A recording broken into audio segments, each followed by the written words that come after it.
বিষ্ণু ইসলাম ওনার ইহুদি প্রতিবেশীর বাসায় যেতেন। এক ইহুদি কিশোর বিষ্ণু ইসলামের খেদমত করতে, ইহুদি ছেলে আমার নবীর খেদমত করতো, তারা ছিল নবীর প্রতিবেশী। তো অনেকদিন হয় ইহুদি ছেলেটা আসে না। বিশ্বনবী খোঁজ দিলেন ঘটনা কি, একটা ইহুদি ছেলে না আমার খেদমতে আসতো, ছেলেটা কই? খোঁজ নিয়ে জানলেন ছেলেটা অসুস্থ। বিষ্ণু ইসলাম ওই ইহুদির বাড়িতে চলে গেলেন ওই ছেলেটাকে দেখা করার জন্য, ভিজিট করার জন্য। সুবহানাল্লাহ পড়বেন না? গেলেন, যে দেখে ইহুদি ছেলেটা মুমূর্ষ, জান জান যায় যায় ভাব, বিছানায় পড়ে আছে, তার বাবা দাঁড়ানো। বিশ্বনবী তার মাথার পাশে বসলেন, মাথায় হাত বুলিয়ে দিলেন, আর ছেলেটাকে বললেন আসলিম, হে ইহুদি ছেলে আসলিম, ইসলাম ধর্ম গ্রহণ করো। তো ছোট্ট ছেলে ভাবে আমরা ইহুদি, এখন ইসলাম ধর্ম গ্রহণ করলে আব্বা যদি বকা দেয়, ফানাযারা ইলা ওয়াজহি আবি, ছেলেটা তার বাবার চেহারার দিকে তাকালো, দেখি আব্বা কি কয়।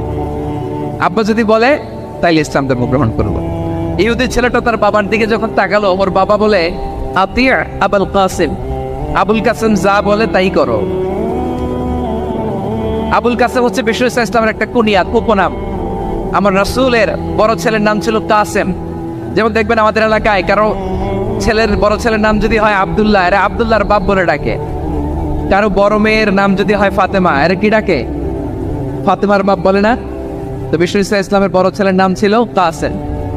ইহুদি বাবা বলল আতিয়া আবুল কাসেম, আবুল কাসেম যা বলে তাই শোনো, মানে মোহাম্মদ যা বলে তাই শোনো।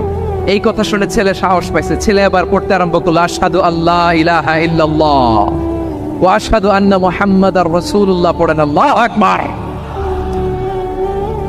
বিশ্বনবীর আহ্বান শুনে ওই আহ্বানে সাড়া দিয়ে ইহুদি ছেলে শাহাদা পড়ে মুসলমান হয়ে গেল। তার হৃদয়টারে ঈমানের নূর দিয়ে আলোকিত করে দিল কে?